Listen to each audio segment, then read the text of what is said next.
Hello. Today we talk about children and adolescents living with HIV joining boarding schools in Form 1. We all know that in Kenya we have over 68,000 children living with HIV. And among these children, we have candidates that have just completed class 8 and they are joining Form 1. As a parent, as a caregiver to these children, you are so worried. What will you do? What are you going to do? Unajiuliza maswali mengi. Uko shule itakuwaje? Watoto watajua kuwa huyu ako na virusi. Nitafanyaje? Maswali kama haya ndio nimekuja kwa address. Kuwa uko na mtoto ambaye anaishi na virusi. Kitu cha kwanza, empower this child. What do I mean by nikisema empower this child? Let this child attend clinics. Kwa clinic kuna club ya watoto inaitwa OTZ, Operation 000, but nowadays we have 50, so they are no longer 000, they are 5.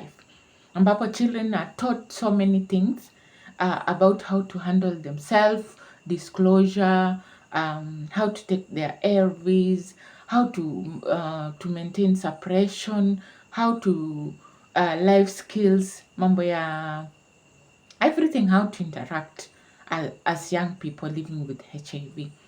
So first of all, as a parent or as a caregiver, make sure mtoto wako amejoin OTZ clubs in the CCC that he or she picks the ARV.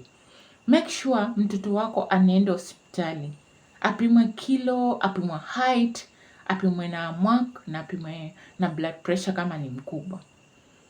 Then wale wamefanya class 8, kwa mfano uko na mtoto ako class 5 na unapanga aende boarding school, because these are just normal children, so wanapanga vile hao wengine wanapanga. Kwa hivyo kama mzazi umejipanga kwa mtoto aende form 1 aende boarding school na ako na miaka 15 na anatumia dawa, as a parent, as a caregiver, we need to support this child. First of all, mtoto anafaa akue anajua ni kwa nini anameza dawa. Secondly, ajue on how to behave akiwa shule, and I mean how to carry herself, like upande wa dawa. Status ya mtu, as we all know, ni private, so pia shule we need to maintain the privacy of this child living with HIV, so that not everyone knows that this child has HIV. So kama mzazi, ni jukumu lako, unapoenda kwa mfano watoto ambao wanaenda form 1, ni jukumu lako kuchukua zile dawa, uzibebe. Tunaelewa watoto wengi wako second line, so probably watakuwa wamebeba dawa chupa 6 na Septrin. So hizi dawa mtoto hafai kuweka katika metal box yake. Kama mzazi, kama caregiver, chukua hizi dawa, weka kwa bagi lako. Unapofika shule, mtoto anakaguliwa, dawa zisikuwe pale kwa sanduku.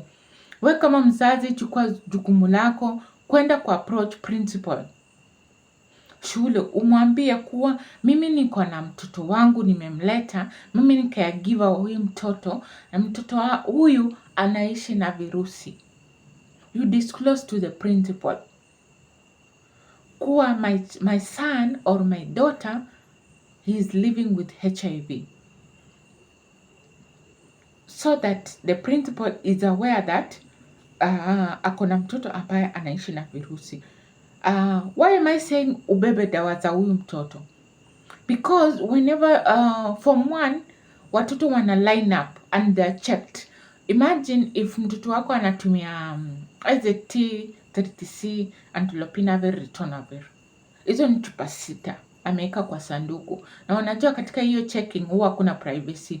Toa blanketi, toa shiti, toa nini, then aone dawa. Of course, not all teachers are trained about these dawas, but tunashukuru at least we have an organization that has positive teachers, Kenya Network of Positive Teachers, but these teachers are not everywhere.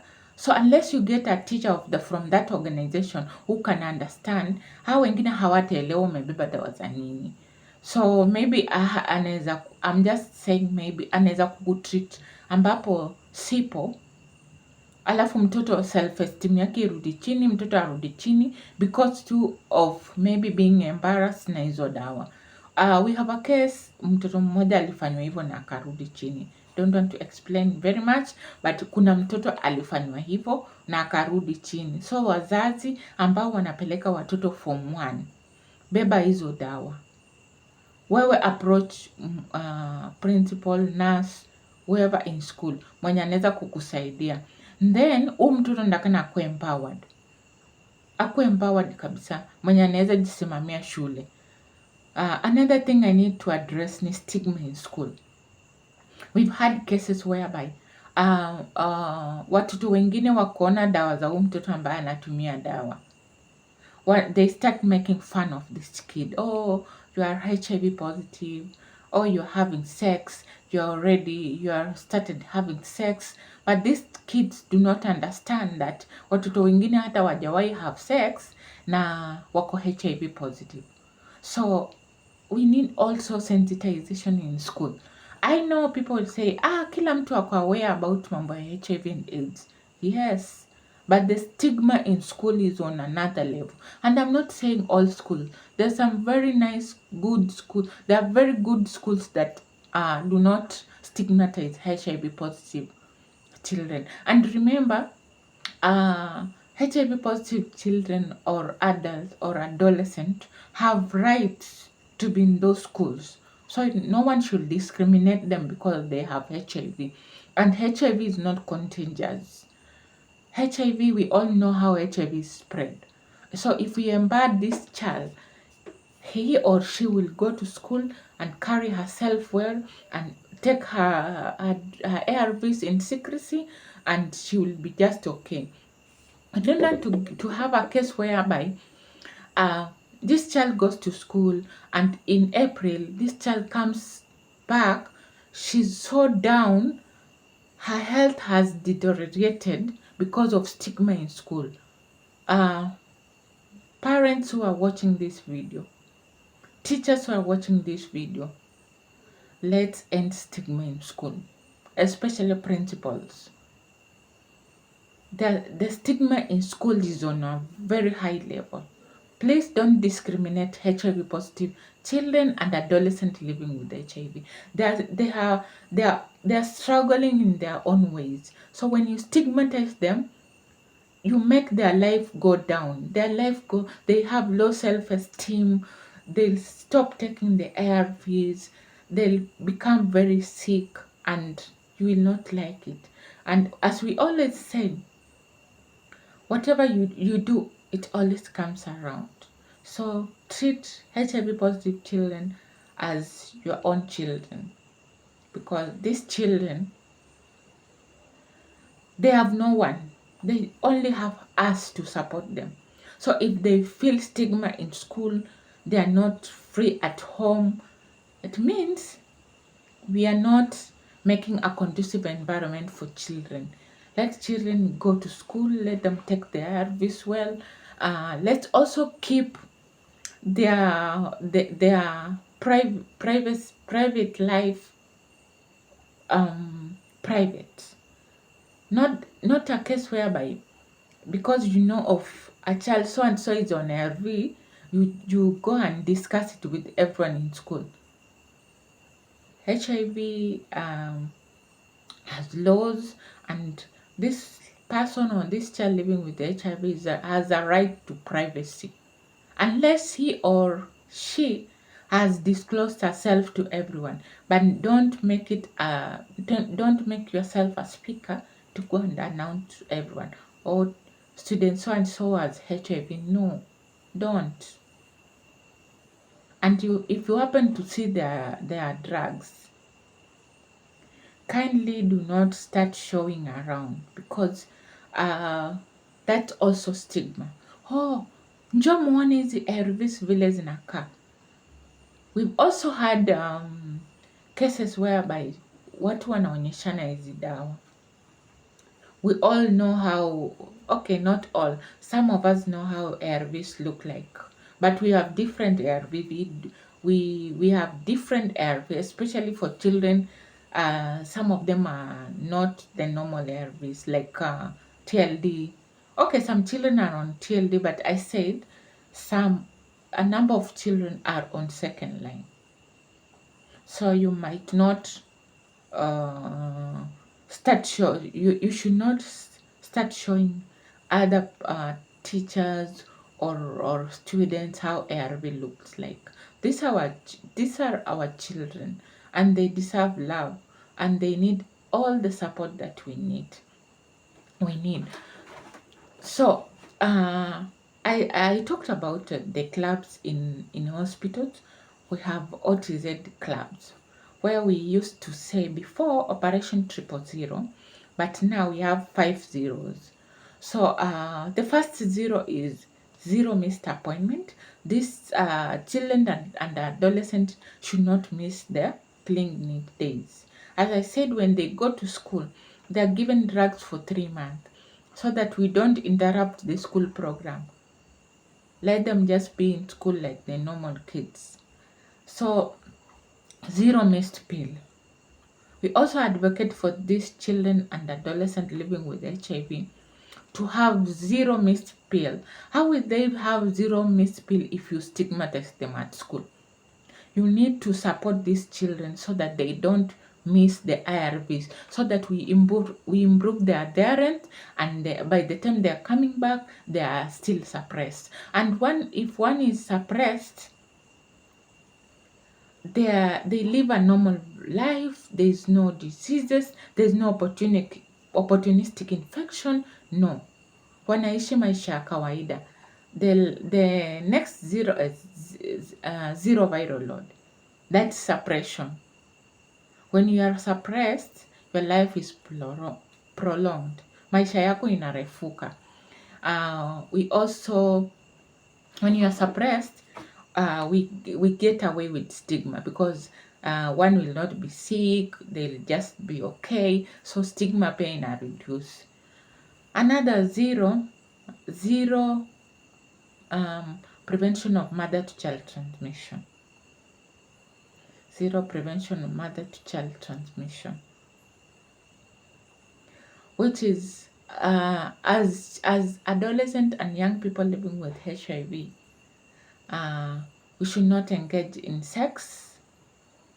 And if you've started having sex, you need to protect yourself. I'm talking to children and adolescents living with HIV. And the other zero is zero stigma. We are all fighting stigma.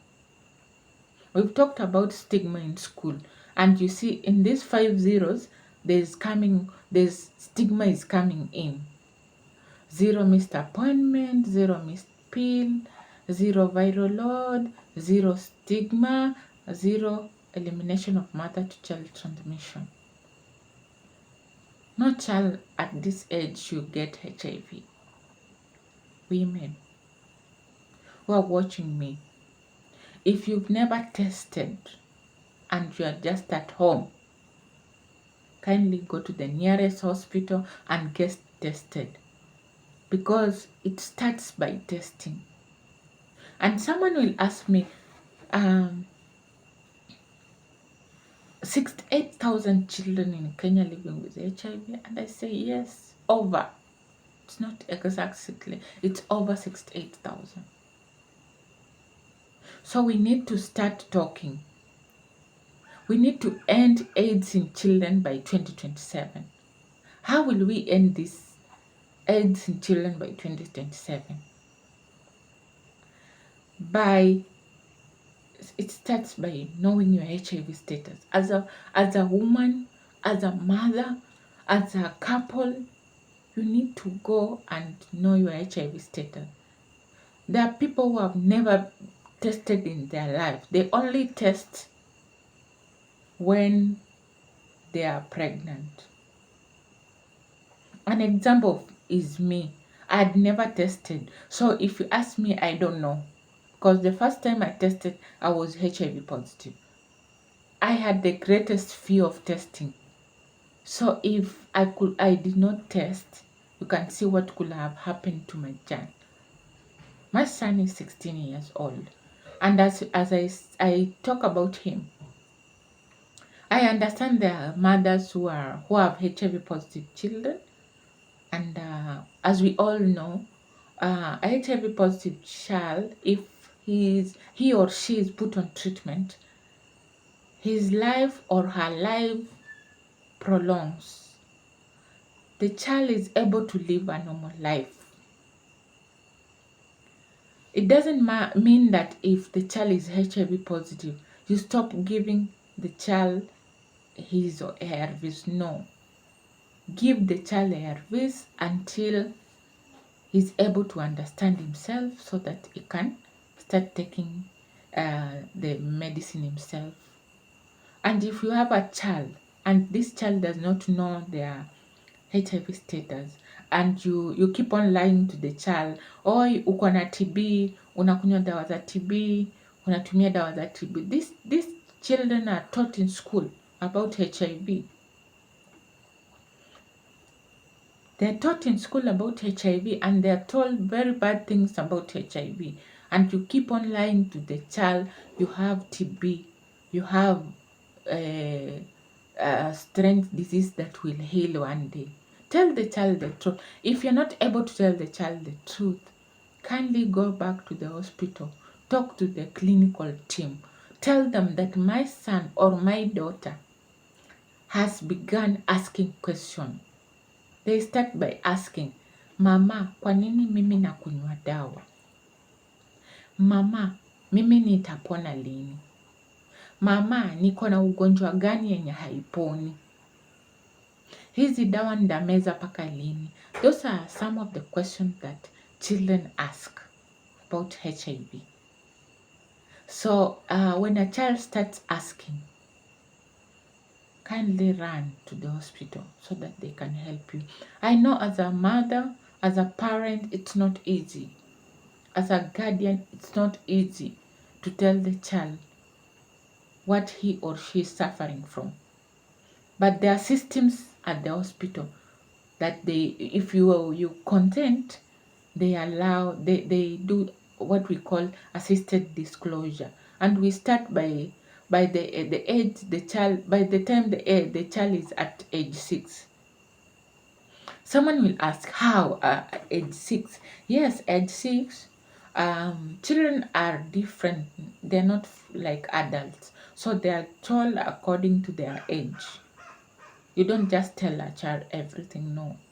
You tell them little by little and according to their age. So that by the time this child is 10, they know that they have HIV and they are on lifelong drugs. What happens when a child is not disclosed to? They start refusing to take ARVs. They start telling you they are not sick. Why are they taking medicine every day? Then when they stop taking the ARVs, of course, the viral load will be very high. Opportunistic infection will start cropping in. And I'm talking about TB, meningitis. I'm talking about herpes. And a child can also have advanced HIV disease if they're not taking their ARVs well, if they're not suppressing. And this can also begin, inaweza anza pale mtoto usipomwambia hali yake. So wazazi wanaoniangalia, tafadhali tunaomba, ninaomba, kama mtoto wako ashaanza kuuliza maswali, tafadhali nenda katika hospitali ueleze daktari kuwa huyu mtoto wangu ameanza kuniuliza maswali kuhusu hizi dawa na ninahitaji unisaidie. Usipofanya hivyo, huyo mtoto ataanza kukataa dawa. Ndio utapata watoto wengi wako na virusi vya juu. Kuanza kulalisha virusi vya mtoto sio rahisi. Sio rahisi. Then mtoto anaweza anza kuwa mgonjwa. Mtoto anaweza shikwa na TB, anaweza shikwa na meningitis, anaweza shikwa na herpes zoster, anaweza shikwa na cancer, anaweza shikwa na haya magonjwa tegemezi. So wazazi wenzangu, wale wako na watoto ambao wako na virusi. Wazazi, walezi, tafadhali usinyamaze mtoto atakapoanza kukuuliza maswali. Usimpige. We will see most parents or most caregivers, when a child starts asking questions, they beat the child. Don't beat the child. The child wants to know why he's taking medication. If you don't know how to answer this child, mpeleke hospitali. Kuna watu hapo hospitali ambao wamefundishwa, watakusaidia kumweleza polepole kulingana na akili yake ama kulingana na miaka yake. Watoto hawaelezewi tu kila kitu pap, no. Watoto wanaelezewa kidogo kidogo kulingana na uwezo wao wa kuelewa. Someone will ask what happens kama asipoelezewa. Hapo ndio ataacha dawa. Ukipima viral load iko juu. Alafu baadaye tunambadilishia dawa mtoto, tunamweka kwa second line. So akifika like 17 years, anaanza kukuambia mama or shangazi, nataka uniweke kwa dawa moja. Na sote tunajua once umeenda kwa second line, huwa na umeenda. Hauwezi rudi tena first line. So wale wako na watoto, tafadhali tusaidie hao watoto wasiende second line. Sijasema kwa second line ni mbaya, second line ni nzuri, na pia kuna factors nyingi zinaweza fanya mtoto aende second line ama mtu aende second line. But most of these factors diko adherent related. Kuwa mtoto ana matatizo upande wa dawa. Sasa wewe mzazi ama wewe mlezi, hauji kusema kuwa mtoto ana matatizo upande wa dawa. So ukinyamaza mtoto atawekwa kwa second line. Manake anafaa apimwe mara moja, virusi viko juu. Aongeleshwe miezi 3 adherent counseling, enhanced adherent counseling for 3 months. Tukimtoa tena damu tupate virusi viko juu, tunafaa tumbadilishie tumweke second line. Na kama we kama mzazi unajua matatizo ni upande wa dawa, ongea, usinyamaze. Ongea kwa mtoto wangu si ati dawa zifanye, hamezi dawa. Alafu wazazi acheni niwaambie, hawa watoto iwapo hujamwambia hali yake, hawa watoto ni wajanja sana. Mara nyingi huwa nasema hawa watoto wamesoma sana kutushinda.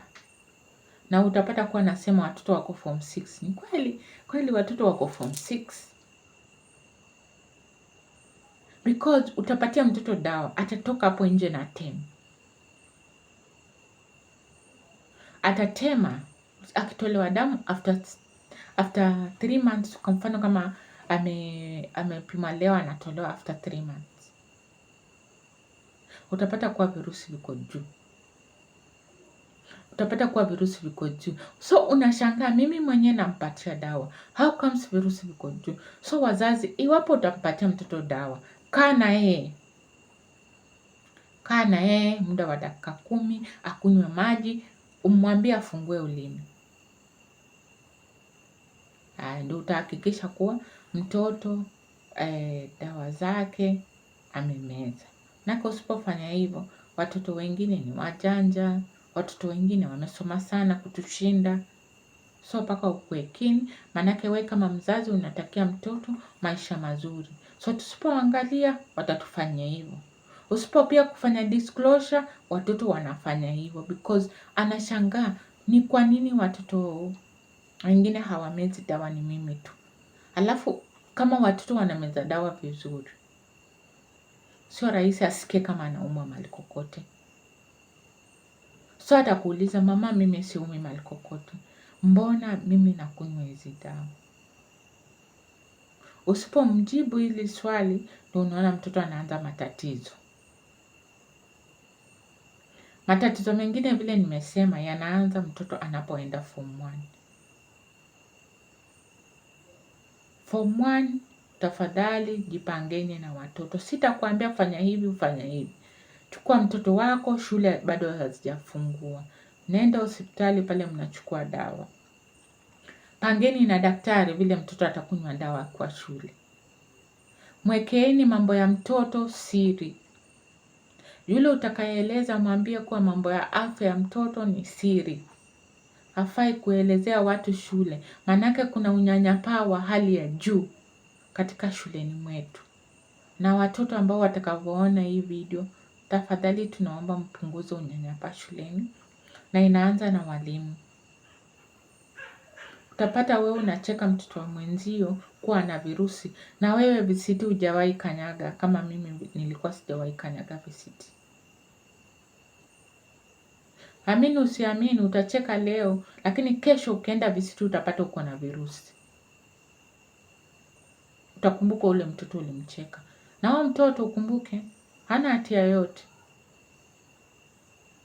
Hana hatia. Walimu, sisi tunawapenda. Personally mimi napenda walimu. Na ninashukuru Kenya Network of Positive Teachers. Thank you for your work. Thank you for the tireless work you do in schools. Kuna kitu ingine adherent ya ARVs. Kuna watoto wengine wanasema kuwa wakienda shule wanapewa dawa. Kuna watoto wako na ugonjwa tofauti. Kuna watoto wako na sukari, pressure, watoto wako na ugonjwa tofauti tofauti. So kuna dawa wanapewa. So utapata kila saa wanapopewa dawa, maybe wahudumu wa kupatiana dawa ni wako tofauti. So utapata leo huyu anapita saa 10, kesho huyu anapita saa 2, huyu anapita saa 1 na ARVs hazitaki hivyo. ARVs kama ni saa 10, ni saa 10 kila siku. So pia unapochagua dawa ya saa ya kumeza dawa kama mzazi, chagua ile saa itasuit ule mtoto akuwa shule. In a way that asikuwa anabadilisha time ya kumeza dawa. Nunulia mtoto saa, vifaa ambavyo vinaweza msaidia mtoto akuwa shuleni kumeza dawa vizuri. Mnunulie saa ambayo iko na alarm. Hii saa ya mkono tu but inaweza kuwa iko na alarm kidogo. Pia unaweza jipanga na mambo ya kengele ama nini shuleni. But kwa maelezo zaidi ufike kwa hospitali ambapo mnachukua dawa, uende uongee na ule mwalimu. Ongea na mwalimu, mwambie kuwa mimi mtoto wangu ni hivi na hivi na tafadhali tupangie. Na kukiwa na mkutano wa watoto, hii Disemba kutakuwa na mkutano za watoto hizo za OTZ, tafadhali hakikisha mtoto wako ameenda katika mkutano kama hizo. Hapo ndio utaona watoto wenyewe wanaongea, wanafundishana, wanaelimishana jinsi ya kumeza dawa. Wengi wao they share their school experience. Wanashare vile walikuwa wanafanya shule ndio virusi ilale. Kuna wale wamemaliza form 4, kuna wale wako form 3, kuna wale wako form 1. When they share experience, mtoto wako atapata kitu kimoja cha kujifunza, cha kuchukua ili akirudi shule atajifunza na hicho kitu watakuwa wamediscuss pale. Alafu pia group therapy ni therapeutic. Ni therapeutic kwa watoto. Kwa mfano watoto 30 wamekaa mahali wanasimama, kila mtu anashare experience yake. It's therapeutic for these kids. So usimzuie mtoto wako kwenda kwa group kama hiyo, mwacha aende. Na kama hujawahi sikia vikundi kama hizo, tafadhali nenda hospitali muulize daktari, nasikia kuna vikundi vya OTZ. Ningependa mtoto wangu attend kikundi cha OTZ. Na kuna watu ama wamama, wewe umepimwa, ukajua hali yako, ukaanza kumeza dawa na bwana yako. Watoto uliwazaa haujui hali yako, hali ya watoto.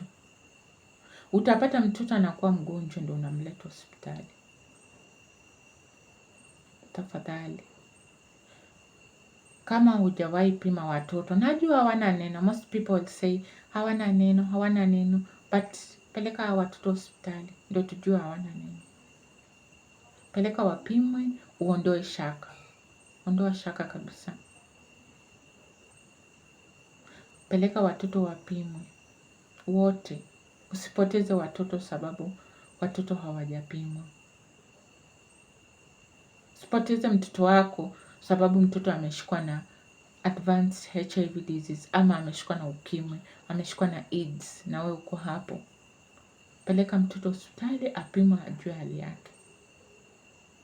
And I know it's not easy. Most people say, mimi nimepimwa nini, but watoto hawajawahi pimwa. So peleka mtoto wako wapimwe. Wale wako na watoto wakaenda form 1, mtoto anaenda boarding school, anatumia dawa, tafadhali enda ueleze hospitali so that uone vile watakusupport. Thank you so much. I'll be coming again.